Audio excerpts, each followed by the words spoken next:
Hey everyone, good morning, and welcome to my morning daily live chat. Today I'm going to turn the gears on either. I normally talk about connection, or I was talking about anti-bullying. Today I'm going to talk about politics because I'm very passionate about politics, and the timing is really interesting because tonight we have the third and final presidential debate between Hillary Clinton and Donald Trump. I've also been watching debates for years, whether it's in Canadian debates, so federal and municipal levels, provincial levels. I've also, in fact, I even got to sit on a CTV panel to talk about municipal and federal debates and elections. And there's also the debate tonight. And so I'm big on presidential politics as well. And I wanted to share some thoughts because the last debate, the second debate, was honestly pretty awful. And awful from a debate standpoint, even though it was a town hall.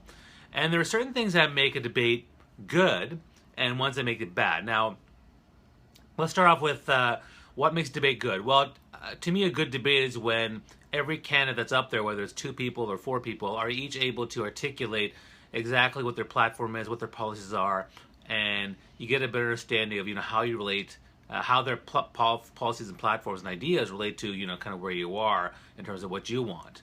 Now, the bad side of that is when they just kind of talk about, and this is something that Trump does a lot, which is just pander to fear and ignorance and negative feelings, and then you might feel, oh yeah, I feel mad too. I'm overly taxed, or I feel like corporations get too much stuff, and then it just kind of fuels in your emotions as opposed to really looking at the long term policy effect. Now, what can we expect tonight? I mean, the last debate with Hillary and Trump, the second one, they hardly talked about anything. I mean, they hardly talked about any policies, any specific plans. It just was just attacking back and forth, or attacking in a defense and then another attack in the defense. Questions that were asked, and this is the part that was really flooring me. The questions that were asked specifically by audience members were completely deflected upon. Mostly by Trump, but sometimes by Hillary as well. And the thing is, that to me is what makes a bad debate. Now, for you, I mean, I'd love to hear your comments below. What makes a good debate for you? What makes a bad debate for you? Whether it's a political debate or even a regular debate. But let's focus on politics. What makes a good political debate for you? That to me, the last one didn't go very well. I think people were just not really into it, or maybe. Well, I mean, it started off with the no handshake, which I don't think is that big a deal. But I think it's sad that neither of them were willing to put their hand forward and put their hand forward. But just being able to talk about this and answer the question. If you answer my question by not to answer the question, then that to me is a bad debate. If you take the question and then you basically deflect or defer to someone else, that doesn't answer the question. When someone calls you out on your behavior, if someone says, "Hey Trump, what about those allegations?" or "Hey Hillary, what about those emails?" and then they respond by, "Yeah, but what about person Y with their allegation? What about person Z with their emails?" Yeah, I don't think it's a logical argument. I think what you have to do is you have to acknowledge the action that's going on, and then either take responsibility for it by apologizing, which again, very rarely of the hundreds of things that Trump has said terrible, he's only apologized once for the allegations. Sorry for the comment on the bus. And Hillary did finally apologize for the emails, though it took her a while to get there. But you either apologize or at least try to help people understand, what your thinking was at the time, where you were going with it, and maybe why it's not such a big deal. And at least do that, as opposed to just saying, "Well, look at person number Z who didn't really, do anything or did a similar thing." So for me, that is a big sign of a bad debate. We come out feeling frustrated. We come out having not learned anything. We come out feeling unconvinced that, or persuaded one way or the other. So for me, that's a bad debate. Now, I'm hopeful tonight for this debate that maybe they'll, because it's not now the question answer format. I also don't like the interruptions. Don't interrupt. Let them speak for 2 minutes, and because the truth is, the campaign they've had recently has been mostly a lot of people making stuff up, and so let them say their thing, and then you can counter by saying, "No, that's not true. Here's why." Boom, boom, boom.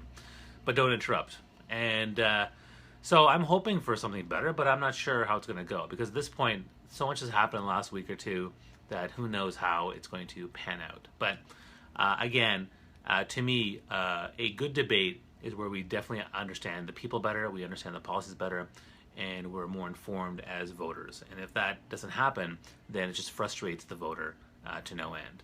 And I think a lot of people.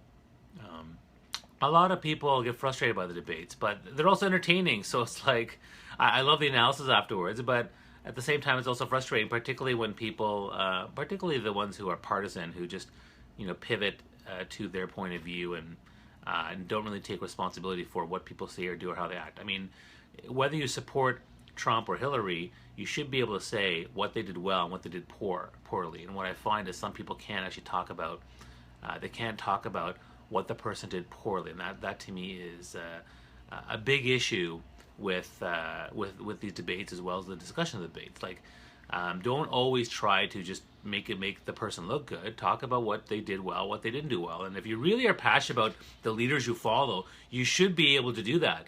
That's the same thing in any sort of debate. I mean, listen to what people have to say, and then also try to understand what the critique is and why it is a critique. Just this morning, I posted a Facebook thing about 1 year after the Canadian election, and Trudeau, who won, and in the first several months was saying all the right things. But what I've seen now is that he's saying things, which is great. But now, what about doing things and acting on things? And so I'm willing to critique and say, listen, it's been a year now. Like, let's get some action going. I want some voter reform. I want some environmental legislation. I want some changes to Bill C-51. Like, let's get going on that kind of stuff. And it hasn't been happening. So, again, when you come to debate, the last thing I'll say about debating is I think, and this doesn't happen very much in politics, but the best political debates I've seen is where they can find agreement and they can actually find understanding of one another on stage, which rarely happens, but I think it's actually quite interesting. The one thing of the debate last time, the second one, which I loved, was they both actually said what they liked about the other person. And Trump even said, I think Hillary's a fighter and she doesn't give up and doesn't back down, and I respect that. And that was actually a really good moment. I thought that was probably my only positive moment from that debate. But tonight the debate's happening. I'm very excited to see it. It should be a lot of fun. And if you have any questions or comments on what you think about debates, the debates that go well, debates that don't go well, or whether they're valuable or not, let me know in the comments below. If you have any suggestions for topics for future Facebook Live videos, let me know, and I'll do it every single morning. All right? Have a great day.